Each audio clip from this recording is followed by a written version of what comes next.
right, thank you, Steve, and hello, everyone. I'm Bob Varsha, along with Steve Matchett and David Hobbs, with you here on Formula One Decade to review the events of the Grand Prix of San Marino in 1994.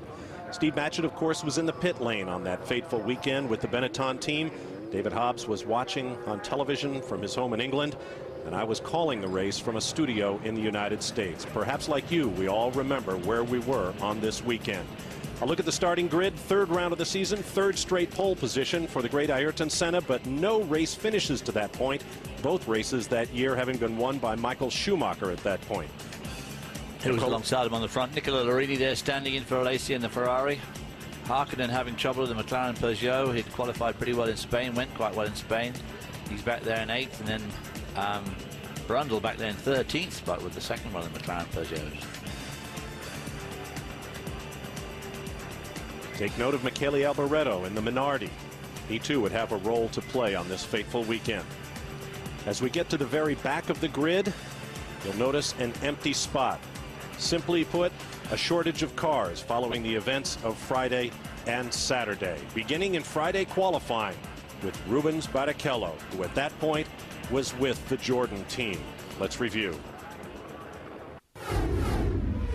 At top speed at the Variante Bassa, Barrichello leapt the curb, got into the tire wall and the fence, coming from 180 miles an hour to virtually 0 in a microsecond.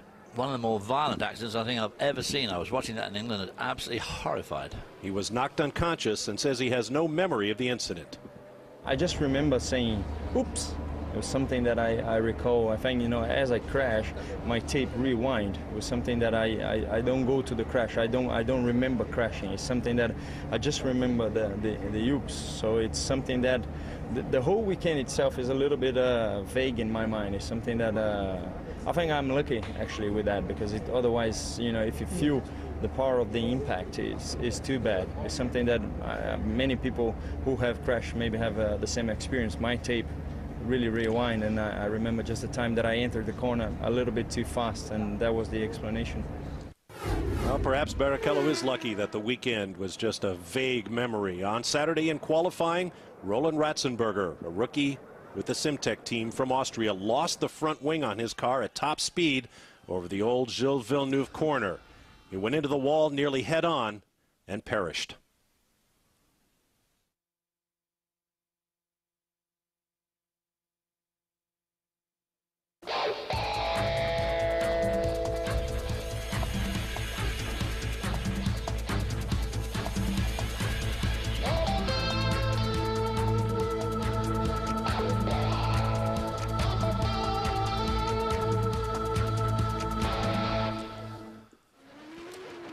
Welcome back to the 1994 San Marino Grand Prix here on F1 Decade. I'm Bob Varsha with David Hobbs and Steve Matchett.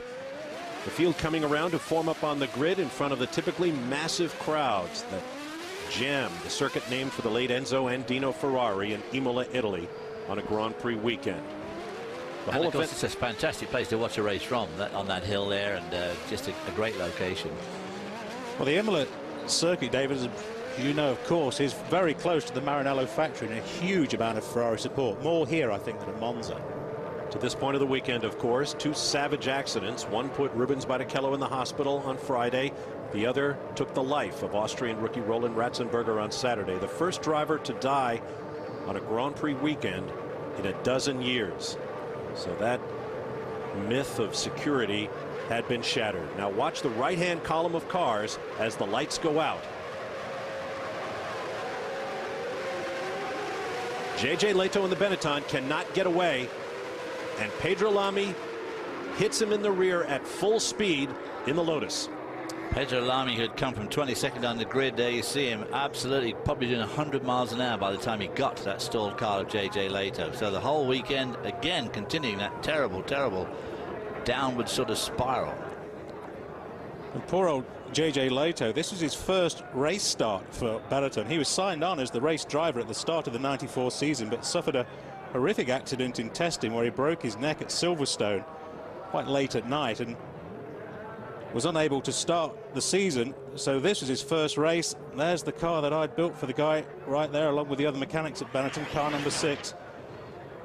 See Leto in the spot shadow. Watch, Lamy will come from the right-hand line of cars, drive across the track to the left behind another car, totally unsighted as he approaches the stationary Benetton.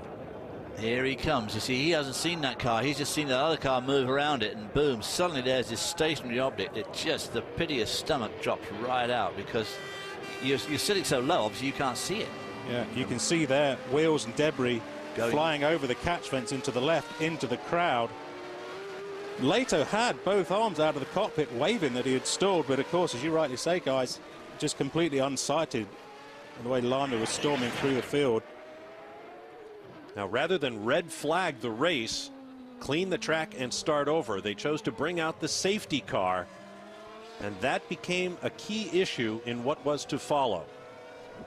Instead of bringing the cars to a stop and allowing the teams to put the tire warmers on the cars and keep the tires at operating temperature, they cruised around behind the safety car, and those temperatures dropped. We'll talk about that in a moment.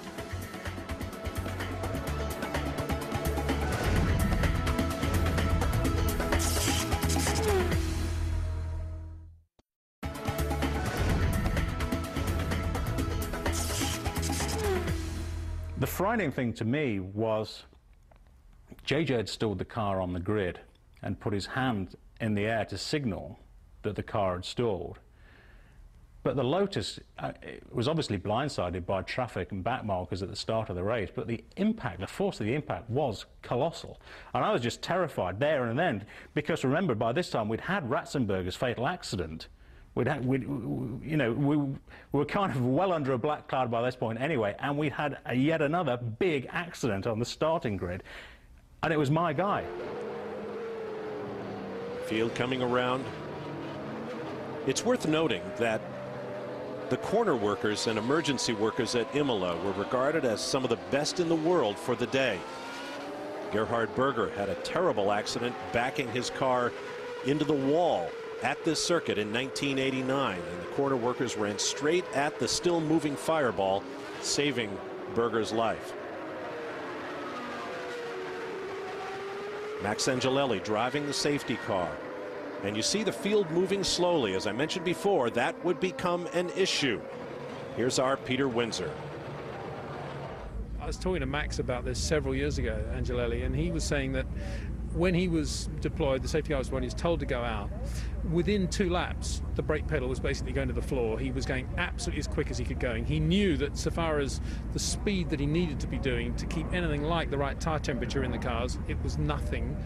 And a couple of times, Ayrton actually pulled up alongside him, his eyes as big as eggs, sort of making gestures, trying to tell him to go faster, because Ayrton knew that he was losing tire temperature, losing tire pressure, and there was going to be a massive problem with bottoming as a result.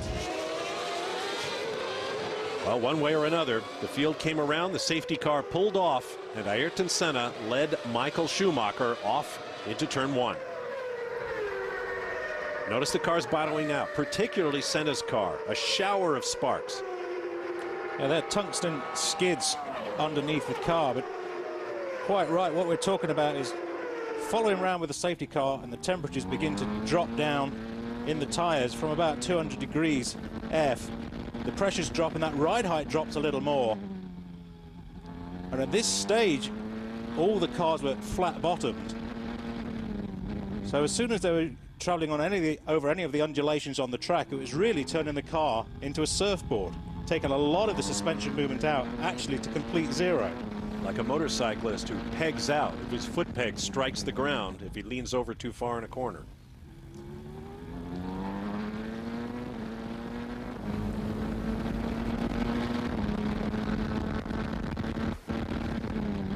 We're on board with Ayrton Senna. The final moments of his life. It's going through the Ravazza, that huge crowd on the left. This is where Barrichello went off.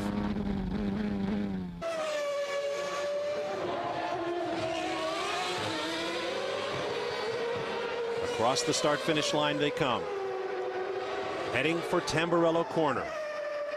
On board with Michael Schumacher, and then it happened.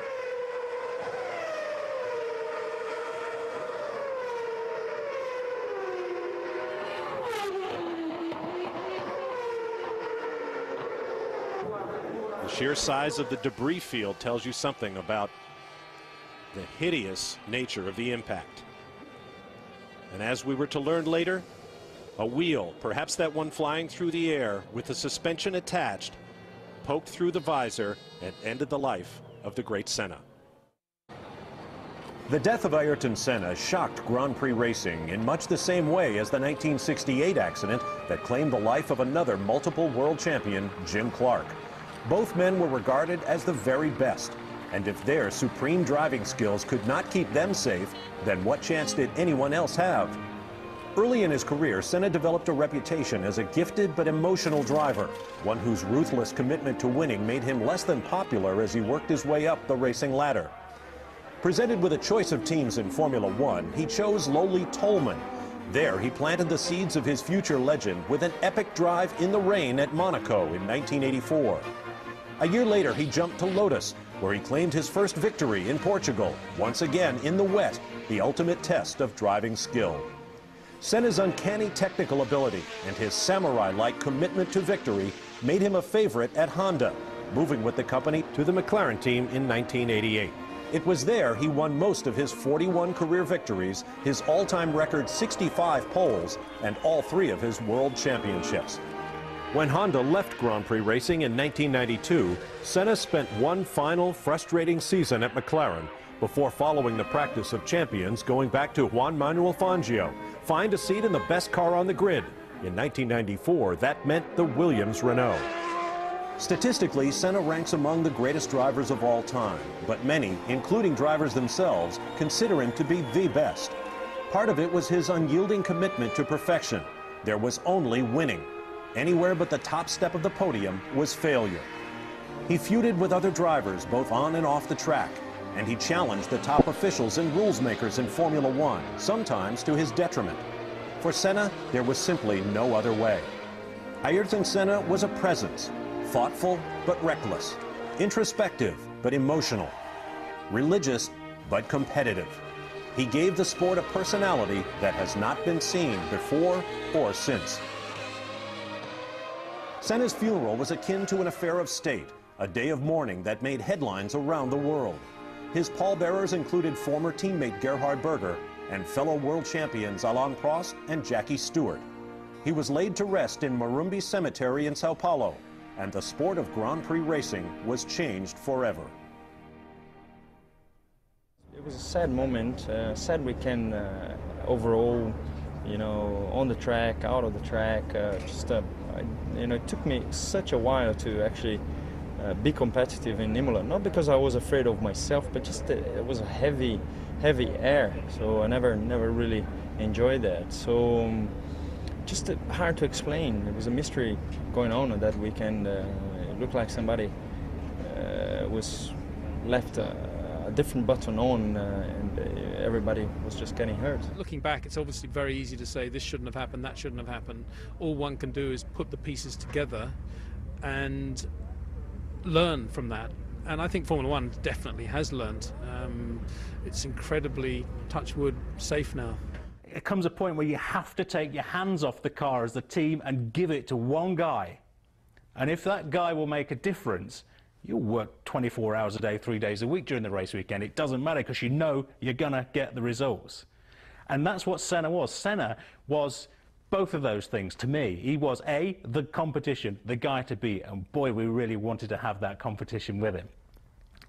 And we knew that Senna just had it. Senna was Formula One at the time, you know. He believed, you watch Senna on the podium, and he was very pleased to win the race, there's no doubt about that. But you look in his eyes, and he absolutely was just acknowledging the fact that the only true just result had happened. Ayrton Senna won the race. What did you expect to happen, you know? That's what Senna was. That's what made such a huge impact to the sport.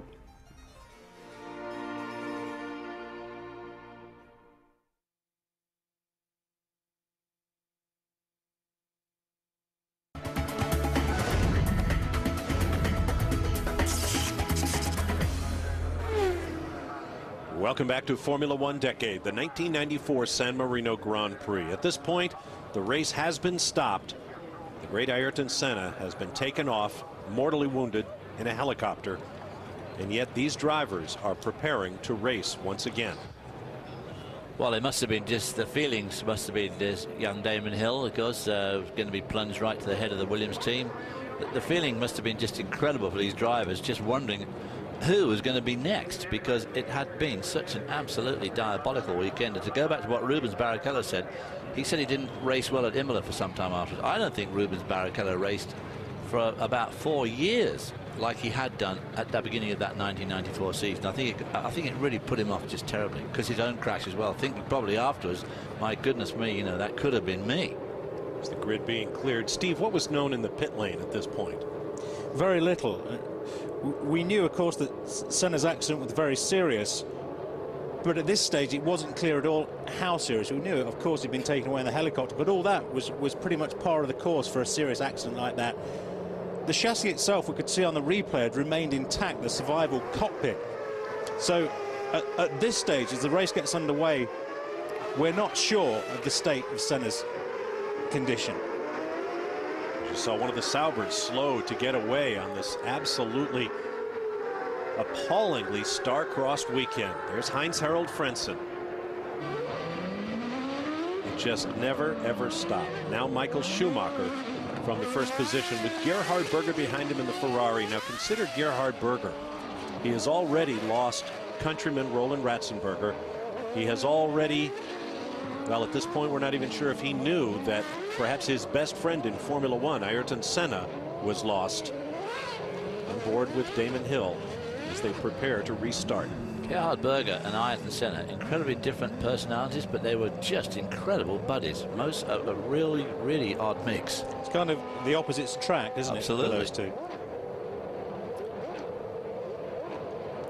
And how about Damon Hill sitting in a car, and all he knows is that the identical car driven by his teammate has gone off the road and had a horrifying accident. An inexplicable accident at that stage, and of course the same car that he's driving. Waiting for the lights. Great launch by Gerhard Berger in the Ferrari. Not so good by his teammate.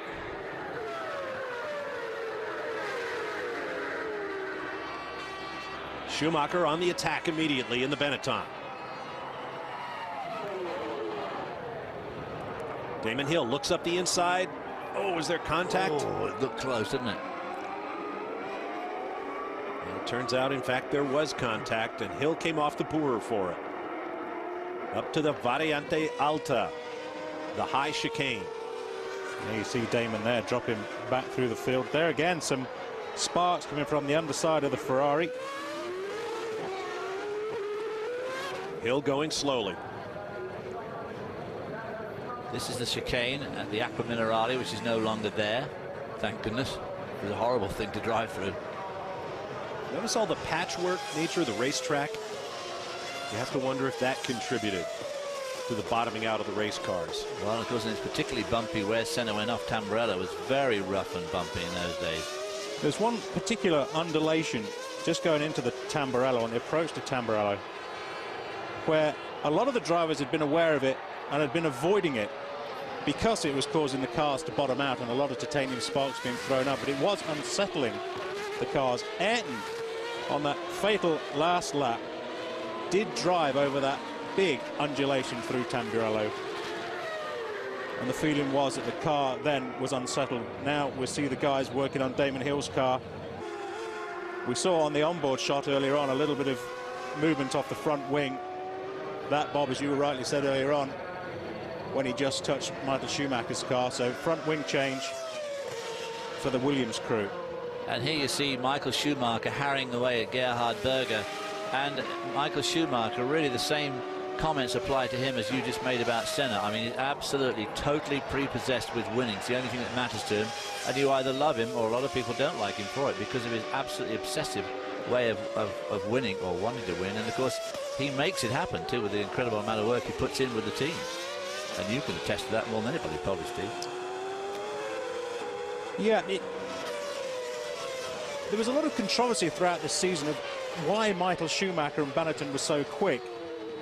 But of course, in hindsight, the guy has now won so many world championships and so many races, the reasons are very obvious. Pretty clear why. He's quick. A little bit of telemetry from Michael Schumacher's car. Racing in Italy, the crowd, of course, unaware of the fate of Ayrton Senna, going wild because a Ferrari was out front in the hands of Gerhard Berger. We'll be back in just a moment to Imola. Welcome back to Imola as Gerhard Berger and Michael Schumacher head for the Tamburello corner. Steve? Just watch the bottoming out of the car right there. You saw the sparks come underneath the Ferrari ahead of Michael Schumacher. That is the undulation at the approach to Tamburello that we're talking about.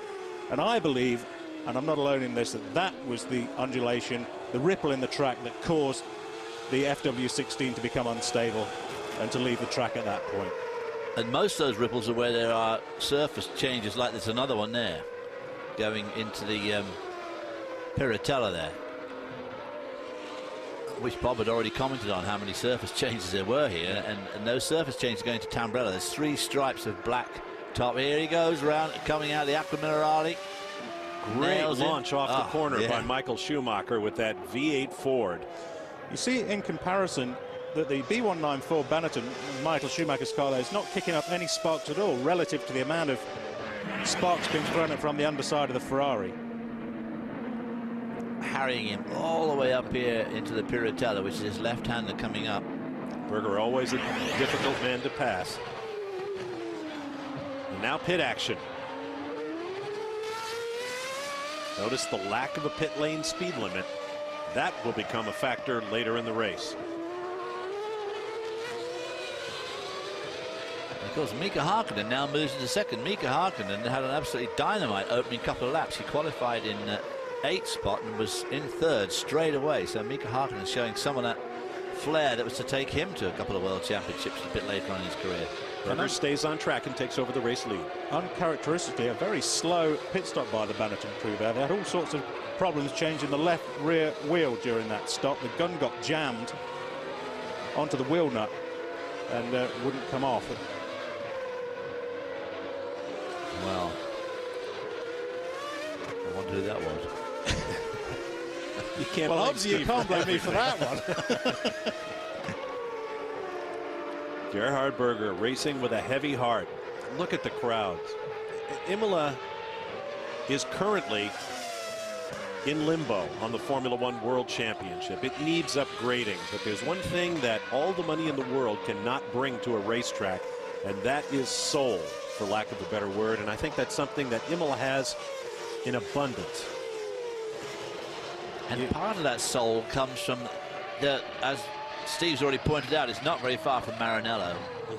And it's also right on the edge of the village. It's sort of still in town. You can walk there from most of the hotels. I mean, it's part of the community without actually having to shut all the streets down. And it's a very old town. Absolutely. Runs through the community, rise and fall, woodland setting, farms on the interior. It's so much a part of the community. Gerhard Berger makes a dramatic exit from the pit lane, and Mika Hakkinen in the McLaren Peugeot moves up to the race lead. As the race was progressing, we were starting to hear, as information was passed from Marshall Station to Marshall Station around the perimeter of the track. One of my colleagues was talking to one of the marshals in the pit lane, and we were getting now different snippets of information coming down about the state of Senna, that it was indeed a very serious accident. Again, at this point, we weren't aware that he was dead, but certainly that it was an extremely serious accident, and that if he did survive, he certainly would be in no condition to ever race again. So, again, that information beginning to become apparent now as the race progresses to the guys in the pit lane. I think the crowd became increasingly subdued as the race went on. I was working back in the United States, as I mentioned, calling the race with Derek Daly. As you see Gerhard Berger departing the race. A huge disappointment. That surely contributed to the crowd's attitude. But being in a remote location, as Derek and I were, we had the benefit of worldwide news gathering capability that perhaps they didn't have in the press room at the racetrack. And as a result, we knew very early on that this was no ordinary accident. Nothing wrong with Gerhard Berger's car. And I think really, just to emphasize what we've just been talking about, that radio communication between Berger and the Ferrari pits, I think by this stage Ferrari had been able to ascertain the state of Senna, and certainly Berger would have been asking throughout the race, what is the condition of Senna, how is Senna? And I think he'd been told at this point, Senna, I'm afraid, is dead, and Georg Berger absolutely no heart whatsoever to race another lap in this San Marino race. Certainly understandable. As the Tyrrell in white, Mikio Katayama, Mika Hakkinen pits the McLaren. From the lead, the first time that he had ever led a Grand Prix. You forget that the future two-time world champion, still quite a young man at that point. Horribly young. And there's Nicola Larini, a great story on this weekend, substituting for the injured Jean Alesi and absolutely putting up the performance of his career. Michael Schumacher regains the race lead with another round of pit stops to go. We'll take a break and return to the infamous 1994 Grand Prix of San Marino.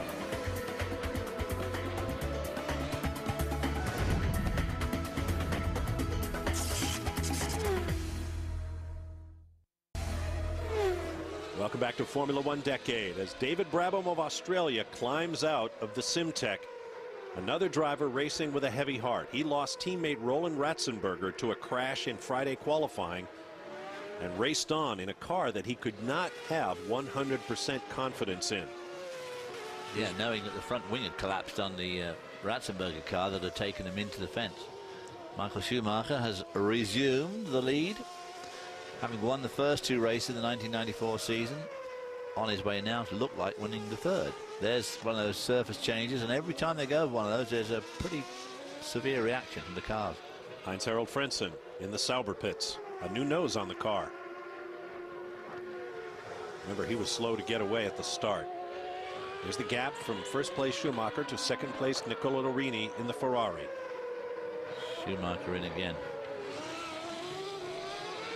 So with a good stop here, Schumacher should hang on to the lead. Let's see whether or not that left rear tyre is changed with more competence this time out. Yes, it is. You notice the Jackman did a splendid job. Oh, it was incredible.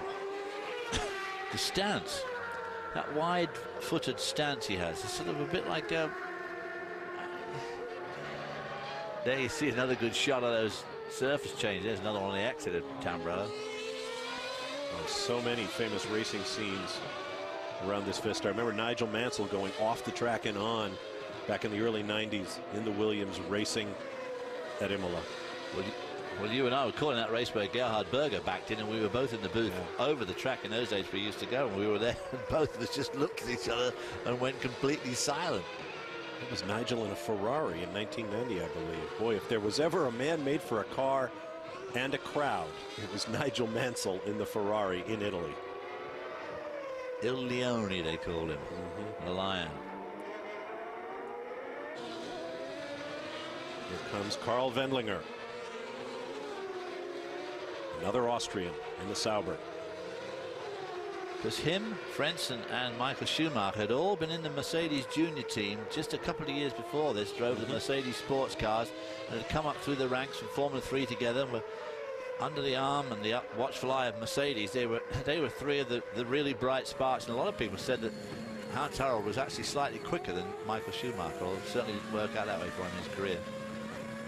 And Karl Wendlinger had a serious crash in his future coming up at Monaco, a race we'll be covering here on F1 Decade as you ride with Mika Hakkinen in the McLaren.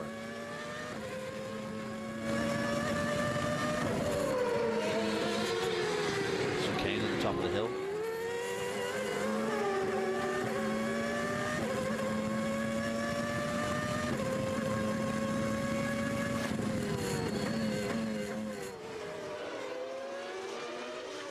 All steel suspensions, of course, on these cars. There's no carbon fiber worked into the suspensions at this stage of Formula One's history, and it was a piece of steel suspension which killed Senna, Bob, as you were talking about earlier on, with a wheel being thrown loose in the accident. And of course, since then we've had all those wheel tethers strengthened and improved on the cars with the sole purpose of stopping the suspension flying off from the car and wheeling round into the driver. So now these strong steel cables put onto the front and rear suspension designed specifically to prevent that happening in the future. There's Nicola Larini. Häkkinen would rejoin in third place behind Larini and ahead of Wendlinger. It's hard to overstate the impact that this race weekend had on Formula One. Changes to the racetrack, changes to the car. Look at the drivers in the cockpit, how exposed they are down to the shoulders. Compare them with contemporary Formula One cars with the heavy bolsters surrounding the drivers' helmets. The racetracks with chicanes meant to slow the cars at arguably some of the most heroic corners in motor racing.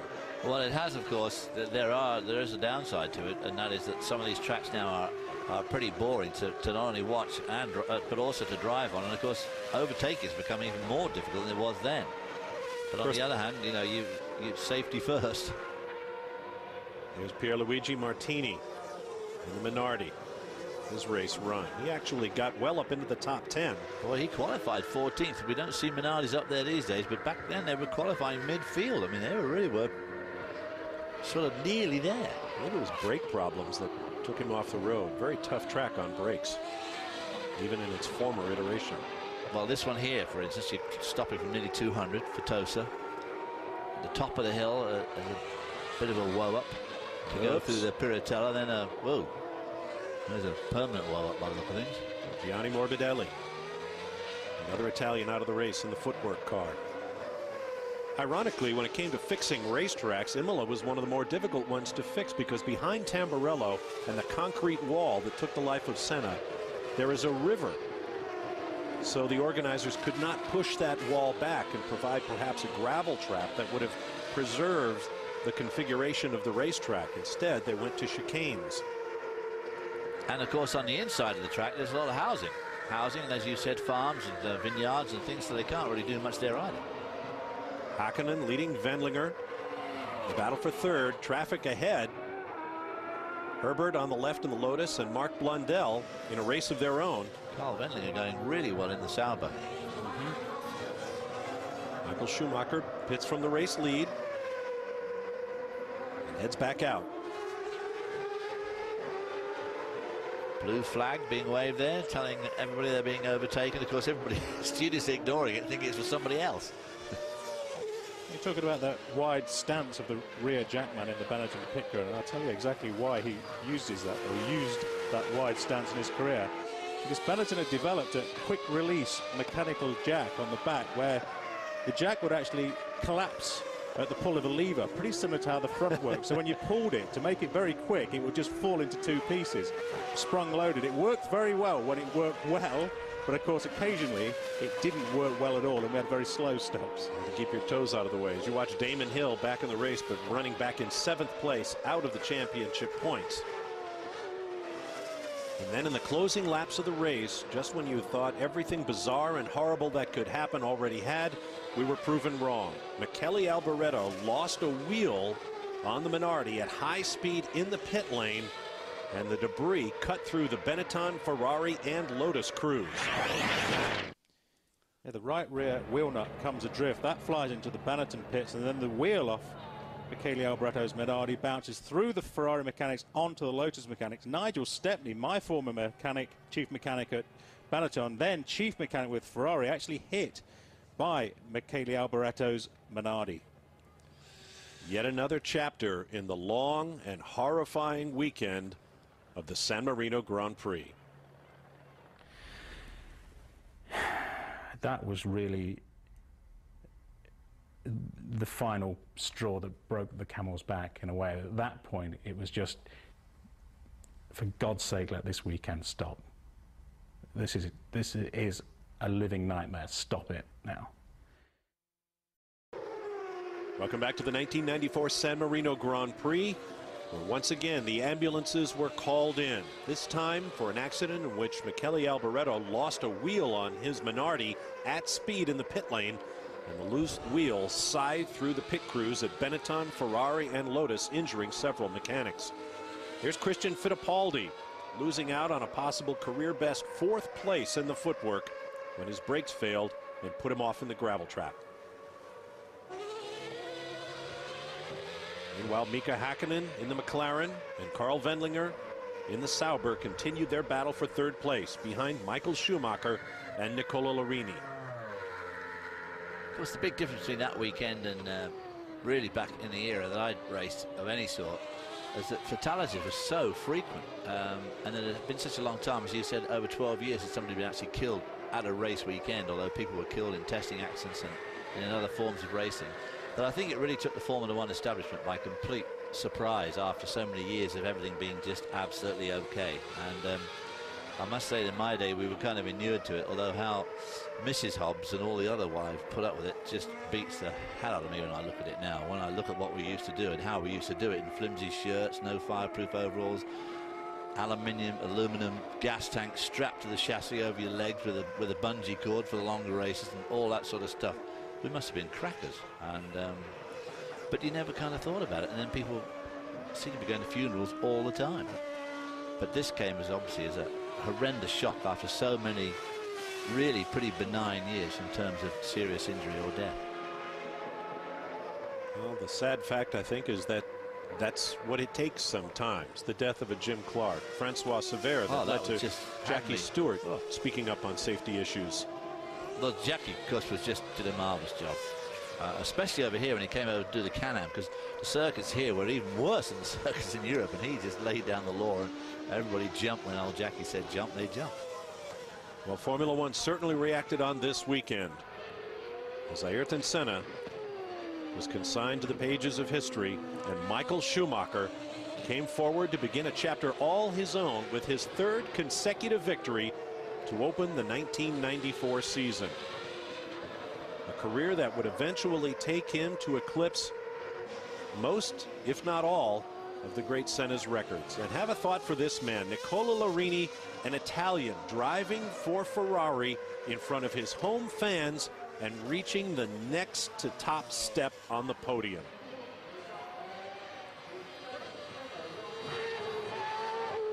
What a day for him. He must have just felt so wonderful, especially in front of this crowd here at Imola. Yeah, at this point, before he's aware of Senna's condition, of course now it's known up and down the pit lane, nearly to all the teams. And I say nearly all because at this stage I don't think the Williams crew were actually aware that Senna was dead.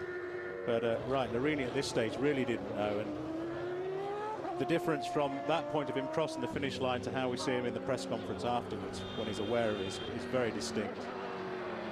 Heinz-Harald Frentzen gave Christian Fittipaldi a ride back home, but at this point it was all about this man, Michael Schumacher, winning by nearly a minute over Nicola Larini. And Michael Schumacher himself has won the race and elated for the result.